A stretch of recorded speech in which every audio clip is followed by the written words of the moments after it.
Boa noite, agora é noite. Eu sou a Joyce, eu vou começar a apresentação sobre o terceiro TVC de tutela jurisdicional executiva, que consiste na investigação, análise e comentário sobre os textos de autoria do professor José Carlos Barbosa Moreira. Além de mim, acompanha um grupo a Ana Carolina, Thaís e Fábio. Eu vou começar falando sobre o primeiro texto escolhido pelo grupo, que consiste no artigo escrito pelo professor, de nome Cumprimento e Execução de Sentença, Necessidade de Esclarecimentos Conceituais. Esse artigo foi publicado pela Revista Dialética de Direito Processual, número 42, de setembro de 2006. O artigo consiste numa análise das modificações trazidas pela Lei nº 11.232, de 2005, que alterou o CPC de 1973 para estabelecer a fase de cumprimento das sentenças do processo de conhecimento e revogar dispositivos relativos à execução fundada em título judicial, além de dar outras providências.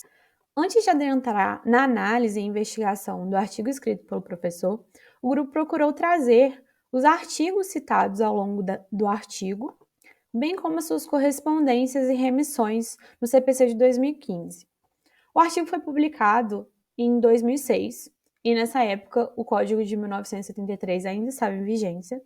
Por isso, a importância da pesquisa.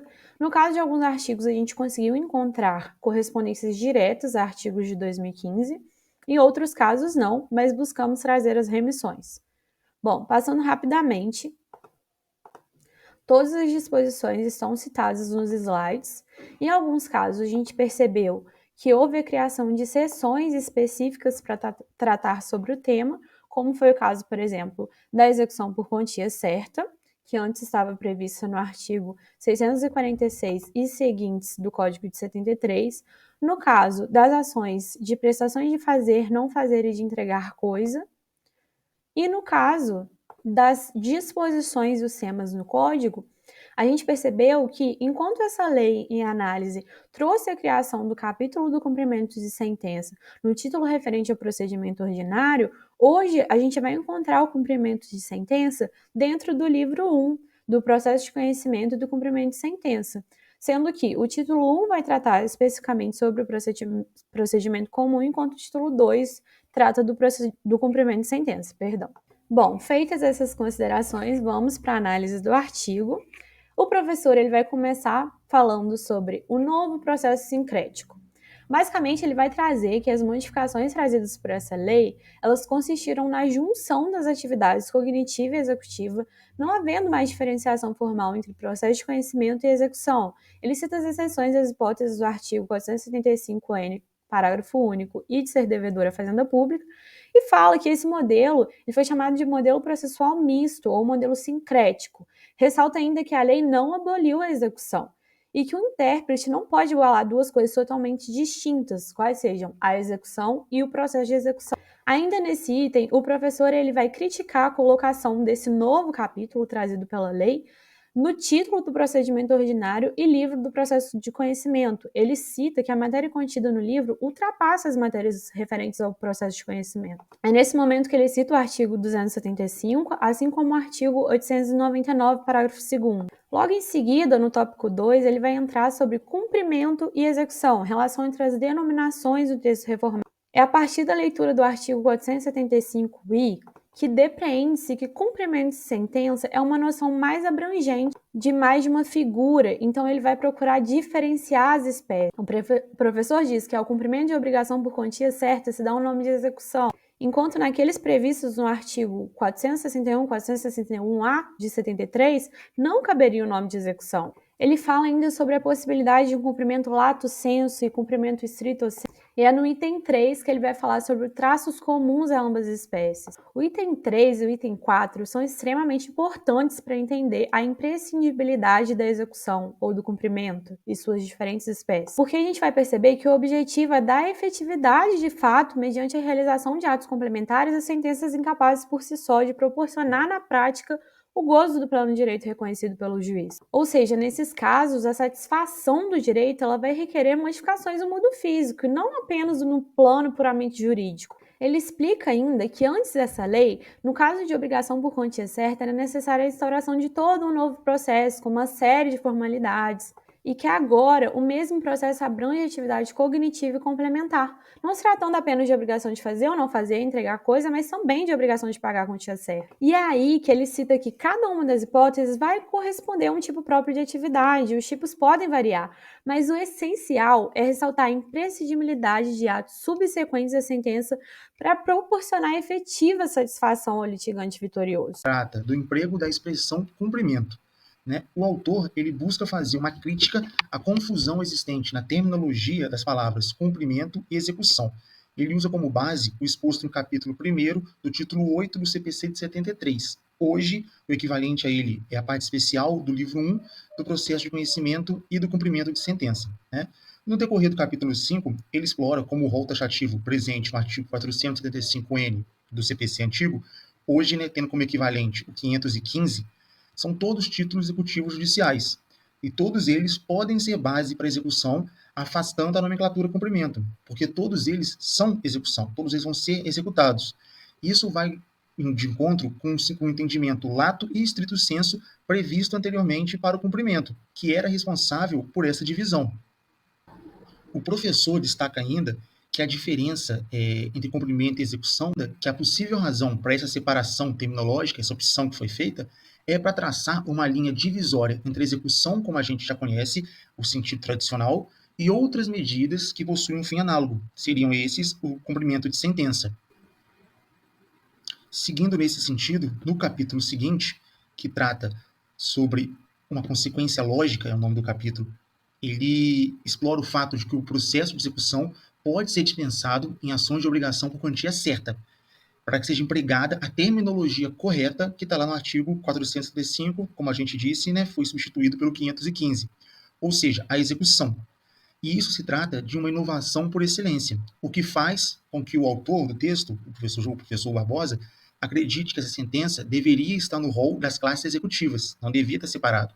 Ele fala ainda que a diferença entre cumprimento e execução é reduzida a nada, uma vez que para essas sentenças não existe nenhuma diferença. Já no capítulo 7, ele passa a explorar uma possível objeção ao uso da palavra cumprimento. No decorrer desse capítulo, ele retoma inicialmente o que já foi dito nos capítulos anteriores, depois ele passa a uma exploração da palavra cumprimento dentro do jurídico brasileiro, do judiciário brasileiro. Ele menciona, inclusive, uma parte muito importante, de que o cumprimento ele sempre remete a um comportamento voluntário. Né? Ele difere da execução, que, como o próprio nome já diz, executa. O cumprimento não. Ele vai partir da voluntariedade. E aí ele se aprofunda nessa explicação, explanando como toda terminologia de cumprimento sempre leva ao entendimento de voluntariedade. E para isso, ele usa como exemplo diversos artigos do Código Civil, mencionando que em todos eles o verbo cumprir está presente, o que leva ainda mais a esse entendimento sobre voluntariedade. Seguindo para o capítulo 8, ele trabalha agora sobre a execução, a palavra, né, execução e a sua terminologia. Ele faz uma análise disso juntamente com o processo sincrético. No capítulo seguinte, ele faz uma consideração sobre a palavra execução e seu emprego em relação a processos sincréticos. Para isso, ele inicia falando novamente sobre a obrigação por quantia certa. E depois disso, ele explica como a dispensa do segundo processo para satisfação do credor em ação de obrigação certa foi equiparada pelo Código de 73, CPC 73, a todos os casos semelhantes. Aí fez com que desaparecesse a distinção terminológica entre cumprimento e execução, e passou a ser sincrético os processos dessa espécie. Por fim, no capítulo 9, ele trabalha com o reflexo da classificação das sentenças. É um capítulo focado em uma pergunta. Né? Ele acredita que a Lei 11.232, Código Civil, de 2005, ele atingiu o objetivo pelo qual ele foi proposto. Ele eliminou diversas formalidades desnecessárias e o professor conclui que outras vias são necessárias para a construção de uma classe verdadeiramente homogênea de sentenças que podem ser nomeadas como executivas, sem a necessidade do estrito sensu, ou seja, uma real definição sobre o cumprimento e a execução. Olá a todos, eu sou Ana Carolina. Abordaremos agora o texto Execução Sujeita à Condição ou a Termo no Processo Civil Brasileiro, de autoria do professor José Carlos Barbosa Moreira. O texto inicia com questionamento sobre o início do processo de execução, o qual, segundo o artigo 580 do antigo CPC, com correspondência ao 786 do CPC de 2015, seria a partir do inadimplemento do devedor. No entanto, Barbosa Moreira critica a falta de técnica legislativa no emprego da palavra inadimplemento no dispositivo do 580, já que há uma atribuição de eficácia aos títulos executivos judiciais previstos no artigo 584 do antigo CPC, correspondente ao 515 do CPC de 2015, e extrajudiciais previstos no artigo 585 do antigo CPC, com correspondência ao artigo 784 do CPC de 2015, e não a uma obrigação específica. Assim, o uso errôneo da palavra inadimplemento gera dois sentidos distintos, a saber, o primeiro, uma omissão no cumprimento de títulos executivos extrajudiciais, tendo a mesma ideia do direito material, e um segundo, o descumprimento de um pronunciamento judicial em que houve um exaurimento total ou parcial da fase de conhecimento, que é o caso do inadimplemento em sentido processual mencionado por Barbosa Moreira. Apesar disso, o autor defende que o CPC de 73 ele é claro em definir o momento de início da execução, independentemente do título executivo. No entanto, o grupo ressalta a necessidade de fazer uma adequação, pois hoje temos procedimentos distintos que dependem do tipo de título executivo. Para o título executivo extrajudicial, o procedimento adequado é da execução, conforme artigo 771 e seguintes do CPC, enquanto que o título executivo judicial segue o procedimento do cumprimento de sentença previsto nos artigos 513 e seguintes do CPC de 2015.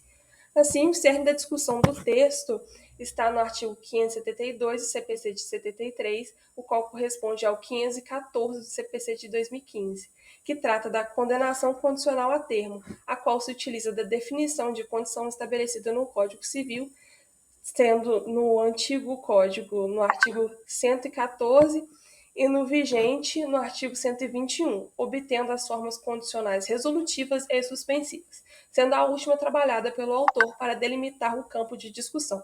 Assim, temos um termo, um acontecimento, um evento certo e futuro que dará início ao ato jurídico, quebrando a condição suspensiva para execução de títulos executivos. Um ponto relevante explicado pelo autor em relação ao título executivo judicial concerne a sentença, que ela deve ser certa mesmo diante de uma relação jurídica condicional, conforme os artigos 460 do antigo CPC e o parágrafo único do 492 do CPC de 2015, que não se pode falar que há uma ausência de certeza da sentença, ela é certa. Porém, é o efeito executivo da sentença que estará subordinada à ocorrência do evento, pois ela deve levar em consideração o negócio celebrado entre as partes, o que pode ser facilmente entendido através do viés de Teodoro Júnior, pois no caso da condenação condicional a termo, entende-se que a sentença é certa, mas deixa pendente o momento da exigibilidade da prestação à ocorrência de um evento condicionante. Caso contrário, nós teríamos uma sentença hipotética em que se declara uma tese, mas não soluciona a lide, indo à contramão dos princípios processuais da função jurisdicional. Por fim, Barbosa Moreira esclarece que o inadimplemento de uma condição suspensiva precede e é pressuposto a condenação, isto é, se o evento estabelecido na condição não se realizou, o credor está impossibilitado de executar o devedor, já que esse evento condicional subordina também a eficácia do próprio ato jurídico, de tal forma que a regra geral, mas não absoluta, só cabe a condenação se o ato jurídico da obrigação original for eficaz. O autor ressalta também que, apesar da exigência de uma condenação, essa não se torna execuível automaticamente. Além disso, ele também ressalta a certidão de coisa julgada, que ela dá uma margem de segurança maior ao autor.